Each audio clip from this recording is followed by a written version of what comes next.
Hey everyone, ready for another deep dive? Today we're going to get into some serious saving strategies. Ooh, saving strategies. I like it. Yeah, and I think it'll be super helpful for our listeners because we're going to hear a real story about a 24-year-old named Sarah. Okay, what about Sarah? Well, get this. She actually managed to swing a dream trip to Paris right after starting her first job in a new city. Paris. Wow, that's ambitious. Especially on a starter salary, right? Right. It sounds almost impossible, but honestly, Sarah's story is packed with these smart moves. It's really inspiring. I'm all ears. What's the secret sauce? Well, she didn't stumble onto some, secret formula or anything. Okay, good, because those rarely work. Exactly. It was more about setting a really clear goal. Ah, I see where you're going with this. Having that I'm saving for this mindset, it's way more powerful than just saying I'm saving. Yes, it gives you that extra push to stay on track. Sarah didn't just daydream about croissants in the Eiffel Tower. She got practical. Love that. So what did she do? She, broke down all the costs, flights, accommodation, even those cute little souvenirs. Kind of factor those in. Right. And it turned out she needed to put away $100 each month for a year. Now that's commitment. That's serious dedication right there. And it highlights what we talk about a lot, budgeting for the future. Yes. It's not just about paying your bills, but fitting in those big dreams, those long-term things you want. Okay, so how did Sarah actually make this happen? What were her secrets? All right, well, first, she got real with herself about her spending habits. Oh, that's always a tough one. Yeah. So she realized those daily takeout coffees and all those subscription boxes she barely even used were taking a huge chunk out of her Paris fund. Time for choices. So she just cut out all the fun stuff cold turkey. Not at all. It's not about being miserable. It's about making sure what you're spending matches what you really care about. Makes sense. Like asking, is this latte more important than my trip to Paris? Exactly. Sometimes it is, sometimes it isn't. Being mindful is key. I love that. Sarah took control instead of feeling restricted. What specific changes did she make? She got creative, started cooking more at home, trying budget-friendly recipes, even found ways to have fun with friends without going broke. Like what? Think potlucks, free concerts in the park, those museums with free admission days. She made it a fun challenge. Such a good point. It's not saying no to everything, but finding alternatives that you still enjoy. Any other tricks up her sleeve? This is a good one. Sarah printed out a picture of the Eiffel Tower, put it right on her fridge, a constant reminder of her goal. Oh, I love that. Especially when those takeout cravings hit. Visual motivation. Totally taps into how our minds work. We need those little nudges sometimes. For some, it's a vision board. For others, it's an app. It's about finding what works. So visual cues, clever swaps. What else kept Sarah on track? She went digital. Started using the 50-30-20 budget method. Ooh, tell us about that one. Simple. 50% of your income goes to needs, 30% wants, and 20% for savings and debt. Helps visualize where your money is going. Great tip. But sticking to a budget is tough. How'd Sarah handle temptation? That's where budgeting for the future comes in. Every time she was tempted to splurge, she'd ask, do I want this more than Paris? And the answer was usually no. Most of the time. She reframed her thinking, not about denying herself, but prioritizing her dream. Powerful shift in perspective. So visual motivation, budgeting, creative saving. What happened? Did it pay off? After a year, guess what? She made it to Paris. She booked that flight, packed her bags, and there she was, standing in front of the Eiffel Tower. Gives me chills. Not only did she get to experience Paris, she proved to herself she could hit a financial goal. That's huge. Huge. And think about the confidence she built with her finances. That's a skill she carries forward for any goal. Exactly. It's not just about the destination. It's about the journey. She learned so much about managing her money. That's the key takeaway here. Whether it's a vacation, a down payment, or early retirement, clear goals and action make dreams reality. So you're saying with the right mindset and some know-how, we can all make our financial dreams happen. Absolutely. And that's what we'll unpack in this deep dive. More of Sarah's techniques, specific tools, and staying motivated on your journey. I'm so in. This is going to be good. But before we go too far, let's take a closer look at some specific budgeting methods. Stay with us. Okay, so let's get into some popular budgeting methods. Yeah. We already talked about the 50-30-20 rule, right? Yeah, that's a good one. It's a great starting point. So basically, you take your income after taxes and split it into three categories. 50% for your needs, Makes sense. 30% for your wants, and then 20% goes to savings and paying down any debts you have. So for needs, we're talking about the essentials. Rent, Food, those utility bills, the things you absolutely can't live without. Exactly.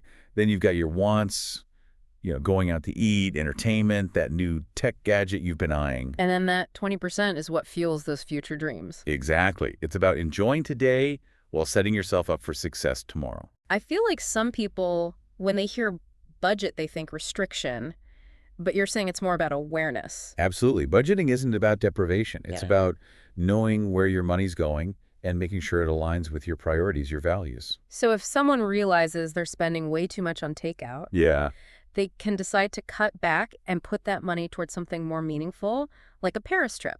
precisely. It Yeah. gives you that power to choose. Okay, so 5-30-20, solid start. What are some other budgeting methods people might want to check out? The other one is the envelope system.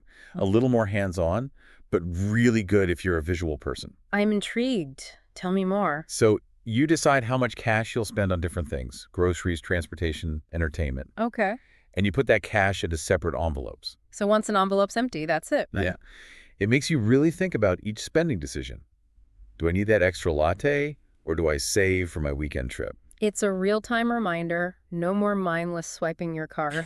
And if you're more of a tech person, there are tons of budgeting apps out there. Oh yeah, those can be lifesavers. They categorize your spending, track everything. Some even send you alerts when you're getting close to your limit. It's like having your own personal finance assistant. Okay, so we've got 5-30-20, envelopes, apps. How do people figure out which is right for them? It comes down to your personality and how you live your life. Yeah, Envelopes are great if you like that tangible visual approach. makes sense. Apps if you're all about digital. And if you're just getting started, that 50-30-20 is a great foundation to build on. Experiment and find what works, right? Exactly. There's no one size fits all. Now let's talk emergency funds. Why are they so important, and how do we even get started with one? Imagine this. Your car suddenly breaks down, or you get hit with a medical bill you weren't expecting. Ugh, not fun. Without an emergency fund, you might have to use your savings, rack up debt, or even worse, put off necessary medical care. It's like a safety net to catch you when things go wrong. Exactly. Gives you peace of mind knowing you can handle those curveballs. And building one is all about starting small and consistency. So even like $10 or $20 a week adds up over time. Absolutely. Think of it like a muscle. The more you work it, the stronger it gets. Here's a pro tip. Set up automatic transfers Ooh, tell me more. from your checking account right into savings. That way, you don't even have to think about it. Pay yourself first. I love that. No more relying on willpower. And if you ever get a windfall, a tax refund, bonus, put a chunk of it into that emergency fund, painless boost. Okay, budgeting, emergency funds, even some automation tricks. What else can people do to save more? One thing people often miss is recurring expenses. Those monthly subscriptions. Exactly. Streaming services, meal kits, gym memberships, Uh-huh. they add up. I'm so guilty of signing up for free trials and then forgetting to cancel. Happens to everyone. But if you take the time to look at what you're actually using, you can save a lot. It's like finding hidden money you didn't even know you had. Speaking of hidden money, a lot of banks have programs that round up your purchases. Round up my purchases. Yeah, like if you spend $4.50, they round it up to $5, and that extra 50 cents goes right into your savings. Wait, really? That's so smart. Saving without even trying. Right. It's a painless way to boost your savings without making big changes to your lifestyle. Okay, that's going on my to-do list. What other sneaky saving strategies are out there? This one might sound counterintuitive, but treat yourself. Hold on, you're telling me to spend money to save money? It's about those small, guilt-free treats that keep you going. Remember, a budget shouldn't feel like a punishment. So if I'm working towards a big goal, like Sarah's Paris trip, it's okay to have little rewards along the way. Absolutely. A nice dinner, a new book, a weekend getaway, whatever makes you happy and helps you stay on track. Makes total sense. You're celebrating your progress. Exactly. And remember, everyone's different. There's no one right way to save money. It's about finding what works for you. Exactly. Experiment with different budgeting methods. Be creative with your saving, and don't be afraid to look for resources or support. And most importantly, remember that financial well-being, it's a journey. It's all about making conscious choices, being willing to learn, and celebrating your successes along the way. This has been so insightful. We've covered so much budgeting, saving, even some sneaky tricks. But before we wrap up, I want to go back to something you mentioned earlier, the psychology of saving. Ah, yes, that's super important. It's not just about crunching numbers, it's about understanding the emotions and behaviors behind our money decisions. It's a why behind what we do with our money. Exactly. Mm. And sometimes those whys can be pretty deep-seated. They can come from our beliefs, our experiences, even our fears. So someone who grew up with financial struggles might be more inclined to save a lot, even if their situation is good now. Absolutely.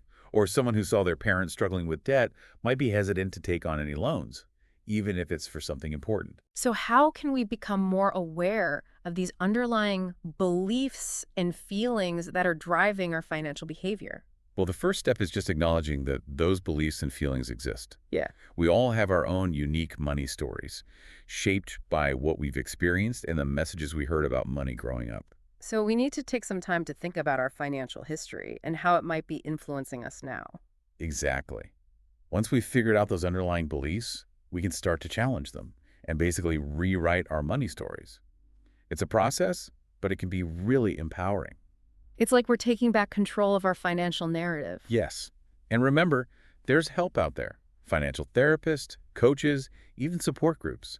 They can provide guidance as you work through your money journey. We don't have to do this alone. There's a whole community ready to support us and help us reach our goals. Absolutely.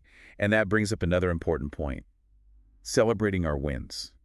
We get so focused on what we haven't achieved that we forget to acknowledge how far we've come. It's so true. We get caught up in the what's next and lose sight of the progress we've already made. Exactly. So take the time to celebrate. Big wins or small.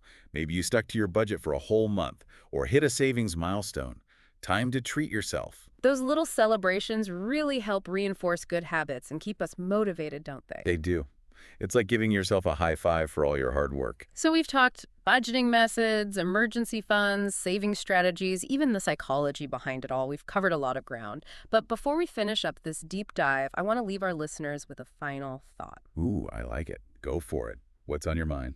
Well, we've talked a lot about the practical side of saving, the how-tos and strategies, but I think it's important to remember the emotional side too.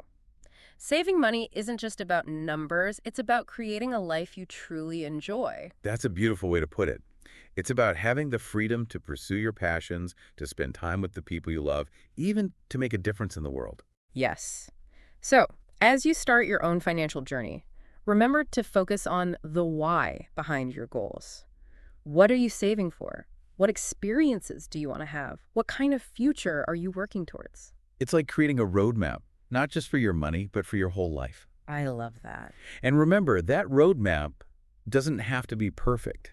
It's okay to make adjustments along the way, to learn from mistakes, and to celebrate those wins.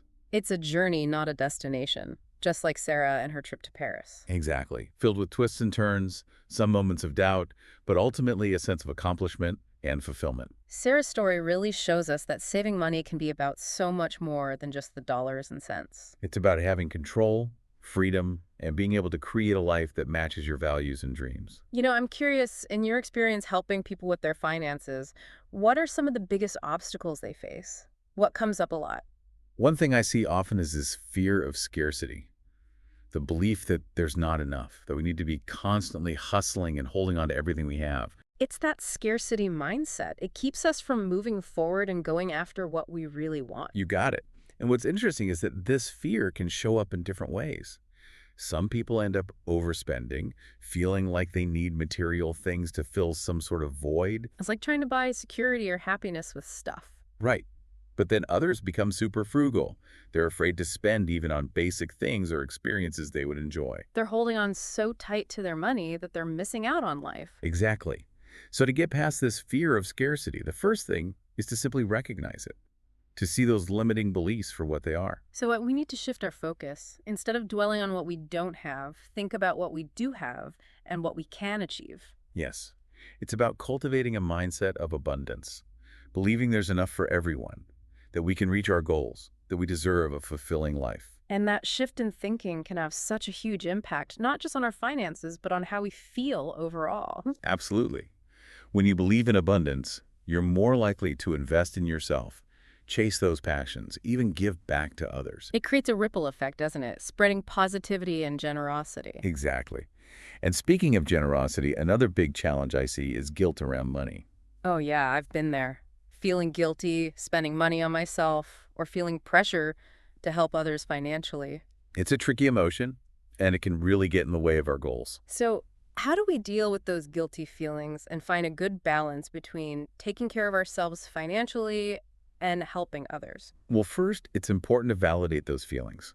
It's okay to feel conflicted about money, especially when it involves family and relationships. We can acknowledge those feelings without letting them control us, right? Exactly. And then we can explore where those feelings come from. Is the guilt coming from our own beliefs or from pressure we're getting from others? It's about understanding ourselves better and breaking free from those patterns. Right. And once we've done that inner work, we can set healthy boundaries and be upfront about what we need. So if someone's always feeling pressured to lend money to family, they can learn to say no without that guilt or resentment. Exactly. It's about putting our own financial well-being first while still being caring and supportive. Those conversations can be hard, but I bet they make relationships stronger in the long run. And it feels empowering to stand up for yourself. Absolutely. And remember, you don't have to go through this alone. There are therapists and coaches who specialize in helping people work through those tough money emotions. It's a good reminder that it's okay to ask for help, especially when we're dealing with something as personal and important as our finances. You got it. And on that note, I think it's important to remember that being good with money isn't just about personal gain. It's about our communities, the planet, our collective well-being. Exactly. When we're mindful about our finances, we can make choices that reflect our values and help create a world that's more sustainable and fair. We need to think bigger than just ourselves. Exactly. Ask yourself, how can my money make a positive impact? I love that. It's like leveling up our financial power. And, even small actions can add up. Supporting local businesses, choosing ethical companies, donating to causes you believe in it, all makes a difference. It's like we're casting votes with our dollars. Exactly. And together, those votes can really drive change. This has been such an inspiring conversation. Budgeting, the psychology of money, mindful spending, we've explored it all. It's been a true deep dive into what it means to be financially well. And I really hope our listeners feel empowered to take charge of their finances and create a life they love. Me too. Remember, you have the power to create your financial future, and that shapes your whole life. So as we wrap up this deep dive, I want to leave you with one last thought. What's your Paris? What are you saving for? What experiences do you dream of? What kind of future do you see for yourself? Think about those dreams, write them down, and start taking action. And remember, we're here rooting for you every step of the way. That's all for this deep dive into the world of saving and budgeting. Thanks for joining us. Until next time, keep learning, keep growing, and keep dreaming big.